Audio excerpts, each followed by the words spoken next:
Hello बच्चों, मैं हूं अब्दुल रहमान। एक बार आपका फिर से अपने यूट्यूब चैनल DN एजुकेशन अड्डा पर स्वागत करता हूं और बता देना चाहता हूं कि लगातार जो सीरीज़ चल रहा है प्राचीन भारत का, उस सीरीज़ को आगे हम लोग बढ़ाते हैं और चलते हैं अपने पाठ्य पुस्तक पर। लेकिन उससे पहले एक बात आपसे पूछना चाहता हूं मैं, क्या आप लोग इसे अपने हैंड राइटिंग में नोट्स बना रहे हो या नहीं? अगर नोट्स नहीं बना रहे हो तो ये अच्छी बात नहीं है। नोट्स बनाना चाहिए। बेहतर से बेहतर कंटेंट हम प्रयास करेंगे कि आपको उपलब्ध करा दें। आओ देखते हैं बौद्ध धर्म। कल देखे थे हम लोग जैन धर्म, आज देखते हैं बौद्ध धर्म। बौद्ध धर्म के बारे में आओ देखते हैं बौद्ध धर्म। तो बौद्ध धर्म के बारे में आपको जानकारी होगा कि इसकी स्थापना महात्मा बुद्ध ने की थी, सब लोग जानते होंगे। लेकिन उनके स्थापना करने से पूर्व एक और आंदोलन हुआ था, जिसे हम लोग कल पढ़े थे कि 72 संप्रदाय आपस में भिड़े, जिसमें से 2 संप्रदाय मुख्य रूप से जैनिज़्म और बौद्धिज़्म उभर कर बाहर आए। अब बाकी अन्य भी संप्रदाय थे जो उतना इम्पोर्टेंट नहीं है, जैसे वैष्णव धर्म, शैव धर्म, आजीवक संप्रदाय, ये सारे संप्रदाय निकल कर बाहर आए। आओ देखते हैं बौद्ध धर्म। बौद्ध धर्म का प्रारंभ महात्मा बुद्ध ने किया। किसने किया? महात्मा बुद्ध ने किया। महात्मा बुद्ध ने किया। महात्मा बुद्ध के बचपन का नाम सिद्धार्थ था। महात्मा बुद्ध के बचपन का नाम सिद्धार्थ था। अब आओ, इनका जन्म जो था 563 ईसा पूर्व में नेपाल के लुम्बिनी नामक स्थान पर कपिलवस्तु में हुआ था। कहाँ हुआ था इनका जन्म? 563 BC में, 563 BC में हुआ था। लुम्बिनी नामक स्थान पर हुआ था, नेपाल में। और इनके पिता का नाम सुदोधन था, जो क्षत्रिय शाक्य गण के प्रधान थे। क्या थे? क्षत्रिय थे और शाक्य गण के प्रधान थे। एवं इनकी माता कोलीय वंशीय थी। इनकी माता जो थी महामाया कोलीय वंशीय थी और पिता जो थे शाक्य गण के प्रधान थे। जन्म के 7 दिन बाद महामाया की मृत्यु हो गई। जन्म के 7 दिन के बाद महामाया की मृत्यु हो गई। कुछ शास्त्रों में ये भी आता है कि जैसे महात्मा बुद्ध का जन्म हुआ वैसे ही लगातार 7 डेग चल दिए। अचानक देखकर उनकी माँ बेहोश हुई, हार्ट फेल कर गया, चली गई। अब नेक्स्ट देखते हैं। इनकी सौतेली माँ जो थी प्रजापति गौतमी, उन्हीं के द्वारा इनका पालन पोषण किया गया और वही इन्हें कंप्लीटली पालन पोषण की। इनका विवाह जो 16 वर्ष की अवस्था में यशोधरा या गोपा या बिंबा या भदक्षन्ना नामक अति सुंदर स्त्री से हुआ था। 16 वर्ष की अवस्था में ही महात्मा बुद्ध की विवाह हो गया था, संपन्न हो गया था। नेक्स्ट है, इनके पुत्र का नाम राहुल था। क्या नाम था इनके पुत्र का? नाम राहुल था। सिद्धार्थ को तथागत या कनक मुनि, शाक्य मुनि भी कहते हैं। सिद्धार्थ को क्या कहते हैं? थोड़ा सा इसको बड़ा कर लेते हैं हम। सिद्धार्थ को क्या कहते हैं? सिद्धार्थ को तथागत कहते हैं, कनक मुनि कहते हैं, शाक्य मुनि भी कहते हैं। एशिया का ज्योतिपुंज भी, लाइट ऑफ एशिया भी सिद्धार्थ को कहा जाता है, महात्मा बुद्ध को कहा जाता है। एक दिन इन्होंने अपने राज्य में नगर भ्रमण के दौरान वे 4 अवस्थाओं या 4 दृश्यों को देखे। एक देखे बीमार व्यक्ति और अपने सारथी से पूछे कि यहाँ परेशान क्यों लोग हैं। तो सारथी ने बताया कि यह अवस्था सबको आती है, शरीर है तो इसमें कभी ना कभी बीमार की प्रवृत्ति आती है, डिफेक्टिव होता है, वही प्रवृत्ति है। वृद्ध व्यक्ति देखे तब वो सारथी ने बताया कि शरीर का यह भी पड़ाव है और जो व्यक्ति शुरुआत करेगा उसका अंत तो होगा। उसमें वृद्धाश्रम भी एक बहुत बड़ा पड़ाव है। उसके बाद 100 देखे, डेड बॉडी को देखे और एक सन्यासी को देखा जिसमें सबसे अधिक आकर्षित इन्हें 4 दृश्यों में सन्यासी लगा।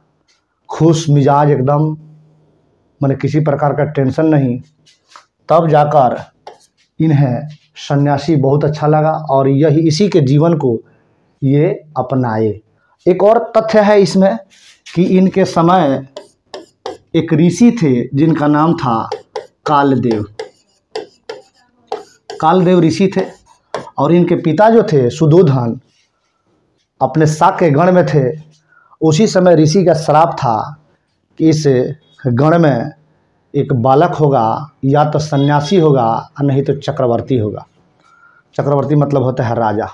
राजा तो हुए नहीं लेकिन सन्यासी हो गए। तो यह श्राप है, कालदेव का श्राप था। आओ आओ, जिसके कारण इनके मन में वैराग्य मतलब होता है गृह त्याग देना, गृह त्याग देना। वैराग्य की इच्छा उत्पन्न हो गई और 29 वर्ष की आयु में अपना गृह त्याग दिए। 16 वर्ष की शादी में विवाह किए और 29 वर्ष की आयु में गृह त्याग दिए, भाग गए घर से, जिससे बौद्ध धर्म में महाभिनिष्क्रमण कहा जाता है। महाभिनिष्क्रमण मतलब होता है कि बहुत बड़ी क्रांति। महाभिनिष्क्रमण एक घटना के रूप में इसे देखा जाता है। महाभिनिष्क्रमण बौद्ध ग्रंथ में, बौद्ध धर्म में कहा जाता है। उन्होंने अलार कलाम से सांख्य दर्शन की शिक्षा ली। कहाँ पर? वैशाली में। तथा रुद्रक रामपुत्र से राजगृह में योग दर्शन की शिक्षा ली। पूछता है कि महात्मा बुद्ध के प्रथम गुरु कौन थे? तो अलार कलाम थे। और महात्मा बुद्ध के दूसरे गुरु कौन थे? तो रुद्रक रामपुत्र थे। और एक और तथ्य यहाँ पूछता है कि अलार कलाम ने महात्मा बुद्ध को कौन से दर्शन की शिक्षा दी थी? तो सांख्य दर्शन की शिक्षा दी थी अलार कलाम ने और योग दर्शन की शिक्षा दी थी रुद्रक रामपुत्र ने। नेक्स्ट आओ, महात्मा बुद्ध ने अपने 5 मित्रों के साथ सारनाथ के मृगदाग वन में तपस्या करने लगे। 6 वर्ष तक कठोर तपस्या किए। वहाँ एक कन्या ने इनसे कहा कि बीड़ा को इतना न खींचो कि वह टूट जाए और इतना कम भी न खींचो कि वह इतना कम भी न खींचो कि वह बजे ही नहीं। इसका अर्थ समझना कि ये एक कन्या कहती है इनसे कि बीड़ा को इतना न खींचो कि वह टूट जाए और इतना कम भी न खींचो कि वह बजे ही नहीं। इस बात को सुनकर महात्मा बुद्ध सारनाथ से गया के क्षेत्र था उरुबेला चले आए और तपस्या फिर करने लगे। यानी कि अपने तप में लगे रहे, अपने एम या लक्ष्य पर लगे रहे। बाकी उसके पहले जो भी उनके ध्यान को भटकाने का कार्य हो रहा था उस पर किसी प्रकार का ध्यान दिए ही नहीं तो इस समय बुद्ध इतना महान व्यक्तित्व ईश्वर के रूप में नहीं पूजे जाते। नेक्स्ट आओ, इन्हें यहाँ पर कहाँ पर? गया में निरंजना नदी या फाल्गु नदी के तट पर पीपल वृक्ष के नीचे या साल वृक्ष के नीचे वैशाख पूर्णिमा के दिन ज्ञान की प्राप्ति हुई। निरंजना नदी या फाल्गु नदी के तट पर पीपल वृक्ष या साल वृक्ष के नीचे वैशाख पूर्णिमा के दिन ज्ञान की प्राप्ति हुई। ज्ञान प्राप्ति के बाद वृक्ष बोधि वृक्ष कहलाया तथा यह स्थान बोध गया कहलाया। जब तक ज्ञान प्राप्त नहीं था तो वह वृक्ष बोधि वृक्ष नहीं था और स्थान का नाम बोध गया नहीं था। लेकिन जब ज्ञान प्राप्त हो गया उस पीपल वृक्ष के नीचे तो बोधि वृक्ष कहलाया और उस स्थान को कहा गया बोध गया। ज्ञान प्राप्ति के बाद इन्हें महात्मा बुद्ध कहा गया। बुद्ध का शाब्दिक अर्थ ज्ञान संपन्न व्यक्ति होता है, माने कंप्लीटली नॉलेजफुल व्यक्ति होता है, पूरा एकदम ज्ञान का भंडार व्यक्ति होता है बुद्ध का मतलब। इन्होंने अपना पहला उपदेश सारनाथ में अपने मित्रों को दिया। किसको दिया? अपने मित्रों को दिया, जिसे बौद्ध धर्म में महाधर्म चक्र प्रवर्तन कहा जाता है। अब देखो यहाँ महाभिनिष्क्रमण, जब महात्मा बुद्ध गृह त्याग दिए पहली बार 5 साधकों को जब धर्म के बारे में समझाए तो धर्म चक्र प्रवर्तन, सारनाथ में, ये दोनों इंपॉर्टेंट है, इसको देखना। इन्होंने सर्वाधिक उपदेश कौशल देश की राजधानी श्रावस्ती में दिया, जो कि पाली भाषा में दिया था। इन्होंने सर्वाधिक उपदेश कहाँ दिया? कौशल देश की राजधानी श्रावस्ती में दिया, जो कि पाली भाषा में दिए थे। नेक्स्ट आओ। इन्होंने श्रावस्ती में अंगुलीमाल नामक डाकू को शिक्षा दी। किसको शिक्षा दी? अंगुलीमाल डाकू को शिक्षा दी। पढ़े भी होंगे आप लोग, ये लोअर क्लास में 1 to 5 या 6 to 8 में है। अंगुलीमाल डाकू का एक कविता है, कविता नहीं कहानी है, तोड़ो नहीं जोड़ो। अगर किसी को तोड़ नहीं सकते हो तो उसे जोड़ भी नहीं सकते हो, अगर तोड़ सकते हो तो जोड़ने की अगर कुव्वत है, ताकत है तो जोड़ो। यही काम किया था अंगुलीमाल डाकू। एक टहनी को तोड़ दिया था और उसके बाद से महात्मा बुद्ध बोले थे कृपया आप इसे अब जोड़ें,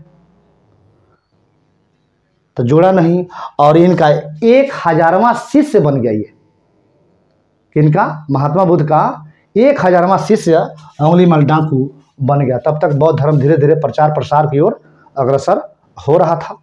जहाँ तहाँ जाकर महात्मा बुद्ध अपने अनुयायियों को प्रवचन दे रहे थे, बता रहे थे, समझा रहे थे। और नेक्स्ट, महात्मा बुद्ध के सबसे प्रिय शिष्य आनंद एवं उपाली थे। कौन थे? सबसे प्रिय शिष्य आनंद एवं उपाली थे। आनंद के कहने पर महात्मा बुद्ध ने महिलाओं को बौद्ध संघ में प्रवेश की अनुमति वैशाली में दिया।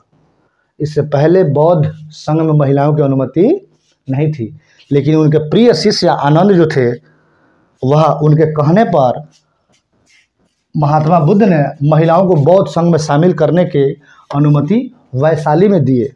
और उन्होंने कहा कि अब बौद्ध धर्म ज़्यादा दिन तक नहीं चलेगा, ज़्यादा दिन तक नहीं चलेगा। अब मान लिया महिलाओं को अनुमति तो दे दिए, लेकिन दिमाग में ये भी बात है कि क्या यह बौद्ध धर्म ज़्यादा दिन तक चलेगा? नहीं भी चल सकता है, चल भी सकता है। और उन्होंने कहा बौद्ध धर्म अपनाने वाली पहली महिला गौतमी थी और दूसरी महिला अम्रपाली थी। पहली महिला कौन थी? गौतमी। दूसरी महिला कौन थी? अम्रपाली थी। बौद्ध धर्म अपनाने वाला पहला पुरुष तपस्सु, पहला पुरुष कौन था? तपस्सु तथा मल्ली था। महात्मा बुद्ध ने कहा कि मेरे उपदेशों को अंधविश्वास के रूप में मत मानो, बल्कि इसे तर्क के आधार पर अपनाओ। इसे तर्क के आधार पर, लॉजिक के आधार पर अपनाओ। तो यहाँ 2 प्रश्न बनता है। एक, बौद्ध धर्म अपनाने वाली पहली महिला कौन थी? गौतमी थी। दूसरी महिला अम्रपाली थी। बौद्ध धर्म अपनाने वाला पहला पुरुष कौन था? तपस्सु तथा मल्ली था। नेक्स्ट आओ। महात्मा बुद्ध के 4 सत्य वचन कौन कौन है? संसार दुखों से भरा है। सही बात है, अभी वर्तमान में वही स्थिति है। वही स्थिति वर्तमान में क्या? अनादि से चला आ रहा है, अतीत से चला आ रहा है और आगे तक जाएगा। संसार दुखों से भरा है। सभी के दुख का कोई ना कोई कारण अवश्य है। ये क्लियर है कि जिसके पास दुख है तो उसका कारण कुछ ना कुछ है। अगर दुख है तो दुख का सबसे बड़ा कारण है इच्छा।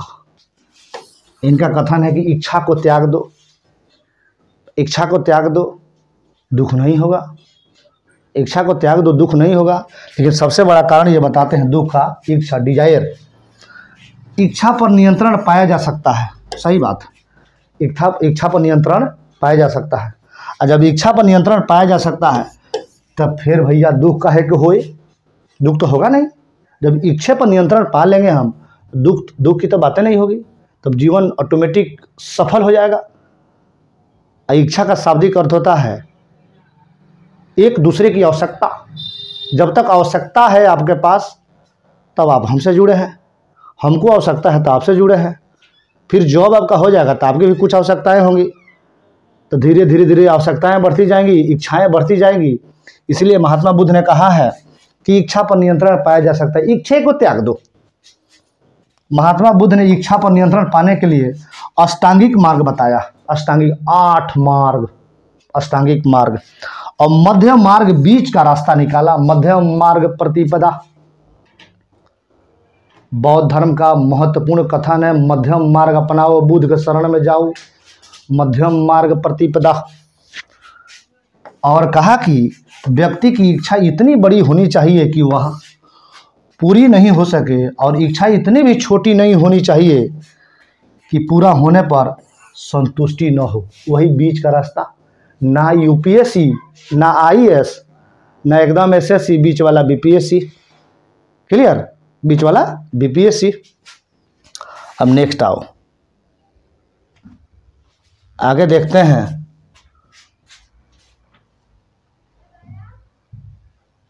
देखो इनका जो अष्टांगिक मार्ग है क्या है? सम्यक दृष्टि, हमेशा सही देखें। सम्यक संकल्प, एक बार जो संकल्प ले लिए कि इस बार किसी न किसी एग्जाम में रिजल्ट ले लेना है तो ले लेना है, इसमें कहीं किसी प्रकार की बट नहीं होनी चाहिए। संकल्प सही होनी चाहिए, राइट डिटर्मिनेशन। सम्यक वाणी, वाणी एकदम राइट स्पीच, सही सत्य बोलना चाहिए। सम्यक कर्मांत, सम्यक कर्म करना चाहिए, सम्यक एक्शन करना चाहिए, राइट एक्शन करना चाहिए। सम्यक आजीव, राइट लिवलीहुड, माने एकदम सच्चे तरीके से जीवन जीना चाहिए। सम्यक व्यायाम, रेगुलर व्यायाम करो, प्रकृति के साथ छेड़छाड़ ना करो। प्रकृति के साथ छेड़छाड़ कीजिएगा, प्रकृति आपके साथ छेड़छाड़ करेगा। सम्यक स्मृति एवं सम्यक समाधि, ये सब 8 प्रकार के आपके पास उपलब्ध होनी चाहिए। इसी को बोला गया कि मध्यम मार्ग अपनाओ, अष्टांगिक मार्ग अपनाओ, बुद्ध के शरण में जाओ। नेक्स्ट आओ, महात्मा बुद्ध ने कहा कि यदि कोई इच्छा अधूरी रहेगी तो वह पुनर्जन्म का कारण बनेगा। अब देखो, यदि कोई इच्छा अधूरी रहेगी तो वह पुनर्जन्म का कारण बनेगी। पुनर्जन्म से छुटकारा पाने के लिए इच्छा को मारना पड़ेगा। इस क्रिया को उन्होंने मोक्ष कहा। जीवन चक्र से मुक्ति की संज्ञा दिया गया मोक्ष के नाम से। महात्मा बुद्ध अपना उपदेश पाली भाषा में देते थे। महात्मा बुद्ध निर्वाण की प्राप्ति को सरल बनाने हेतु 10 शीलों पर बल दिया, जो निम्न है। कौन कौन 10 वो शीला है? एक है अहिंसा है, हिंसा न करना। सत्य है, हमेशा सत्य के रास्ते पर रहना। अस्तेय है, चोरी न करना। अपरिग्रह है, किसी प्रकार की संपत्ति न रखना। किसी प्रकार का संपत्ति न रखना का मतलब हुआ कि एकदम जो है सो बांट देना। उसके बाद से मद निषेध, सेवन न करना। नॉन ड्रिंकिंग, मतलब शराब वगैरह एल्कोहलिक वस्तुएं नहीं लेना। असमय भोजन न करना, टाइम से भोजन करना। सुखप्रद बिस्तर पर नहीं सोना, सुखप्रद बिस्तर पर नहीं सोना। ये इनका जो 10 गो शिला है जो बताए हैं कि सुखप्रद बिस्तर पर नहीं सोना। धन संचय न करना, धन का संचय न करना, कभी सोचना भी न, कभी सोचना भी मत कि धन का संचय भी हो। स्त्रियों से दूर रहना भी बड़ी खतरनाक है।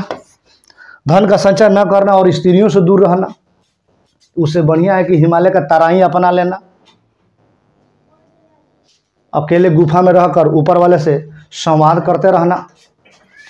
नृत्य गान आदि से दूर रहना, नृत्य गान आदि से दूर रहना, डांसिंग से दूर रहना।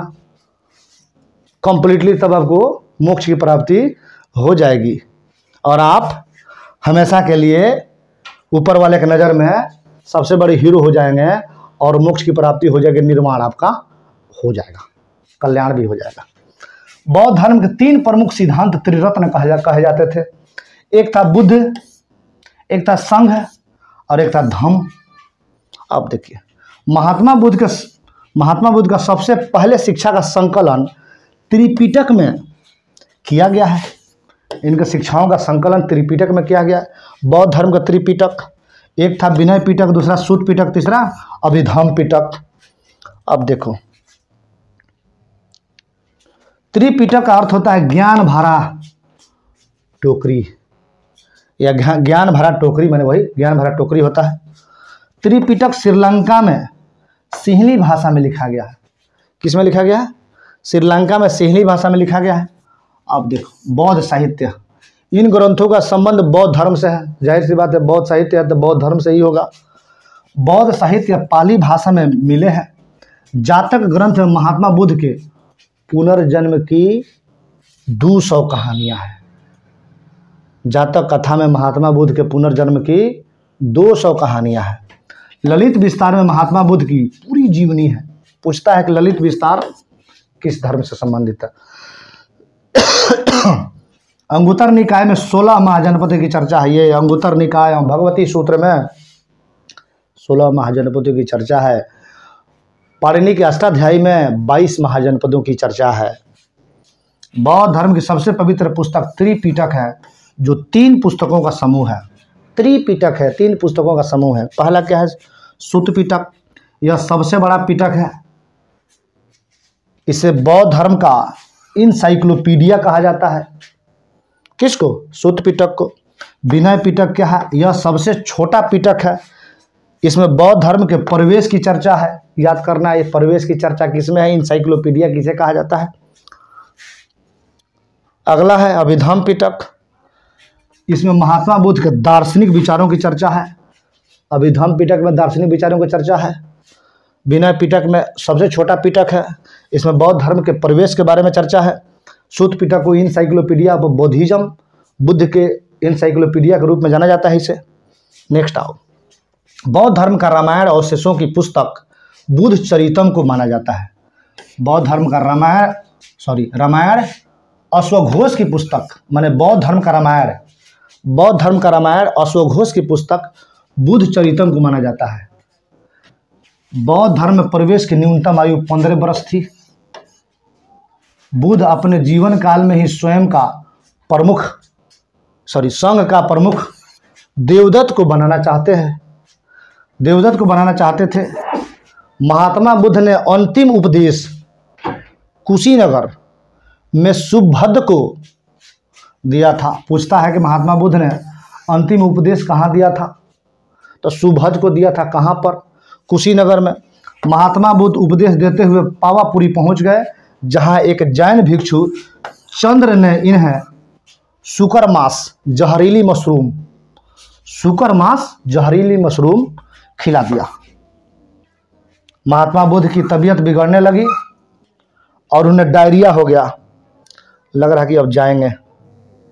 उन्हें डायरिया हो गया। और डायरिया होने के बाद ये उत्तर प्रदेश के मल महाजनपद में स्थित कुशीनगर में उनकी मृत्यु हो गई, जिसे महापरिनिर्वाण के नाम से जाना जाता है। देख लो, महाभिनिष्क्रमण, धर्म चक्र परिवर्तन और महापरिनिर्वाण। महाभिनिष्क्रमण, घर को 29 वर्ष की अवस्था में त्याग देना। धर्म चक्र परिवर्तन, पहली बार उपदेश देना। और महापरिनिर्वाण मतलब निर्वाण को प्राप्ति हो जाना, मृत्यु की प्राप्त हो जाना, मोक्ष की प्राप्ति हो जाना। इनका अंतिम संस्कार मल महाजनपद के राजाओं ने धूमधाम से किया। महात्मा बुद्ध के मृत्यु के बाद उनकी अस्थियों को 8 अलग अलग स्थानों पर दफनाया गया है, जिसे अष्टमहास्थान कहते हैं। क्या कहते हैं? अष्टमहास्थान कहते हैं। महात्मा बुद्ध ने अपने जीवन की अंतिम वर्षा ऋतु, बहुत बार पूछा है पेपर में, अंतिम वर्षा ऋतु कहाँ बिताई? वैशाली में बिताई। महात्मा बुद्ध के समकालीन कुछ शासक हुए, जिसमें बिंबिसार हर्यक वंश का शासक था। उदयन, ये भी हर्यक वंश का शासक थे। प्रसेनजीत और तथा चंड प्रद्योत, ये किसके समकालीन थे? महात्मा बुद्ध के समकालीन थे। एक प्रश्न पूछता है कि महात्मा बुद्ध एवं महावीर स्वामी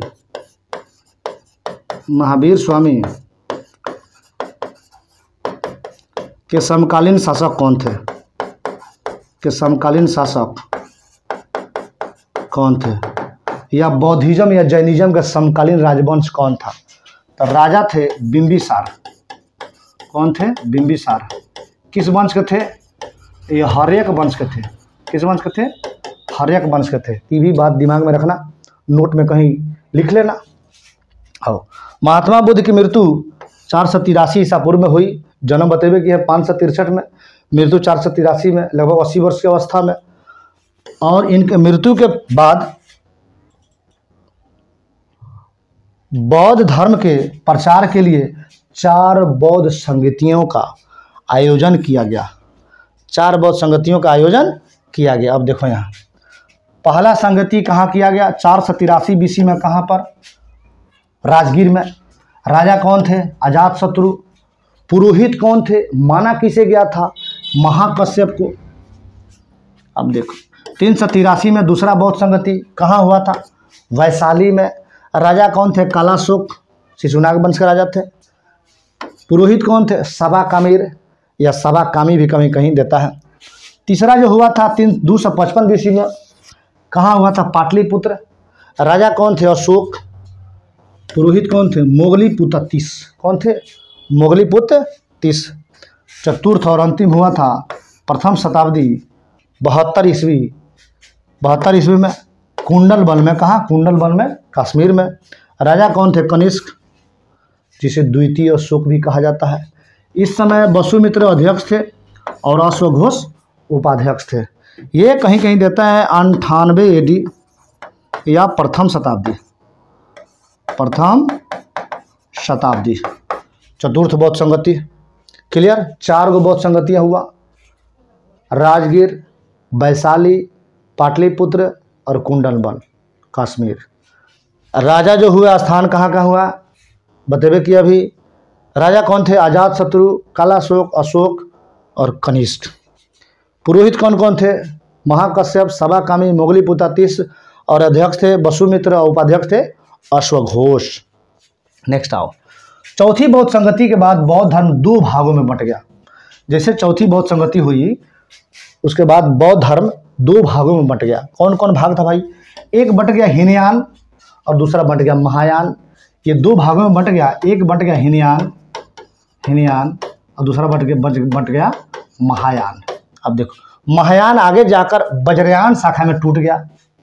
महायान आगे जाकर भी वज्रयान शाखा, महायान शाखा, वज्रयान शाखा में टूट गया। वज्रयान शाखा ही बौद्ध धर्म के विनाश का कारण बनी, क्योंकि इन लोगों ने मूर्ति पूजा, मद्यपान, वेश्यावृत्ति को अपना लिया। इस संप्रदाय का प्रमुख ग्रंथ ग्रह समाज तथा मंजूश्री मूल कल्प है। ग्रह समाज तथा मंजूश्री मूल कल्प है। चीन तथा थाईलैंड में वज्रयान शाखा की अधिकता है। वज्रयान शाखा किसकी है? महायान शाखा। आगे चलकर वज्रयान शाखा में बट गया। बिहार के भागलपुर स्थित विक्रमशिला विश्वविद्यालय में वज्रयान शाखा की शिक्षा दी जाती थी। बिहार से जो स्टूडेंट है इसे देख ले, most important VVI in any exam of Bihar Bhagalpur स्थित विक्रमशिला विश्वविद्यालय में वज्रयान शाखा की शिक्षा दी जाती थी। इसे धर्मपाल ने बनवाया था। गोपाल वंश, पाल वंश के शासक थे धर्मपाल, उन्होंने ही बनवाया था। नालंदा विश्वविद्यालय में महायान शाखा की शिक्षा दी जाती थी। विक्रमशिला विश्वविद्यालय में वज्रयान शाखा की शिक्षा दी जाती थी, दोनों बिहार में। नालंदा विश्वविद्यालय में महायान शाखा की शिक्षा दी जाती थी, जिसके संस्थापक कुमारगुप्त प्रथम थे, जिसे बख्तियार खिलजी ने ध्वस्त कर दिया। 12 से 3 के आसपास ध्वस्त कर दिया। बताया जाता है कि लगभग 6 महीना तक इसमें आग जलते रह गया। पूरी दुनिया के सबसे बेहतरीन बौद्ध धर्म से संबंधित किताब था। उदंतपुरी विश्वविद्यालय बौद्ध धर्म के महायान शाखा से संबंधित है, जिसके संस्थापक गोपाल थे। देखो बिहार में 3 गो विश्वविद्यालय है। उदंतपुरी विश्वविद्यालय जिसके संस्थापक गोपाल, ये समझिए महायान शाखा से संबंधित है। विक्रमशिला विश्वविद्यालय वज्रयान शाखा से संबंधित है। और आपका नालंदा विश्वविद्यालय महायान शाखा की शिक्षा दी जाती थी। कन्हेरी की शैलकृत गुफा 11 सिर और 4 भुजाओं के बोधिसत्व का अंकन मिलता है। कन्हेरी की गुफाएं। क्लियर? सारनाथ की भूमि स्पर्श मुद्रा वाले बुद्ध की प्रतिमा गुप्त काल में बनवाई गई थी। सारनाथ की भूमि स्पर्श वाले मुद्रा वाले बुद्ध की प्रतिमा गुप्त काल में बनाई गई थी। बुद्ध की खड़ी प्रतिमा कुषाण काल में बनाई गई थी। अब देखो खड़ी प्रतिमा की बनाने की शुरुआत कुषाण काल में हुई बुद्ध की। नेक्स्ट आओ। महात्मा बुद्ध को देवता का स्थान कनिष्क के समय में दिया गया। किसके समय में दिया गया? देवता का स्थान कनिष्क के समय में दिया गया, जिसे द्वितीय अशोक भी कहा जाता है। भारत में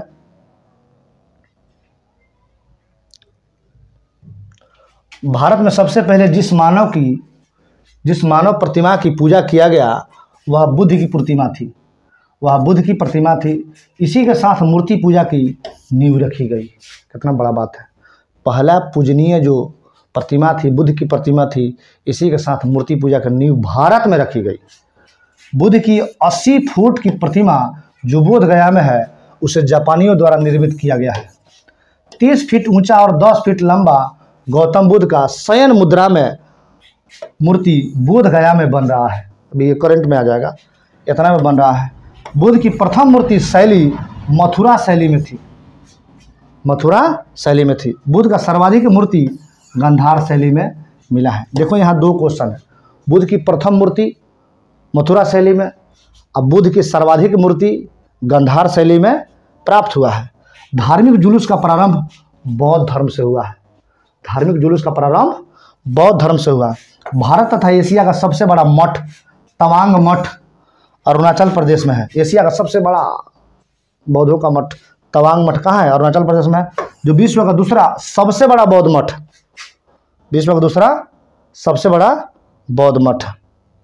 अब विश्व का सबसे बड़ा बौद्ध मठ पोतला महल लहासा तिब्बत में स्थित है। कहाँ है?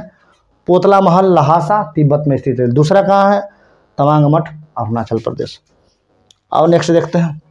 बौद्ध धर्म का शब्दकोश महाविभाष्य सूत्र को कहा जाता है। डिक्शनरी बौद्ध धर्म को अपनाने वाले शासक अशोक कनिष्क, जो कि महायान शाखा से अपनाए, नागार्जुन, अश्वघोष और वसुमित्र थे।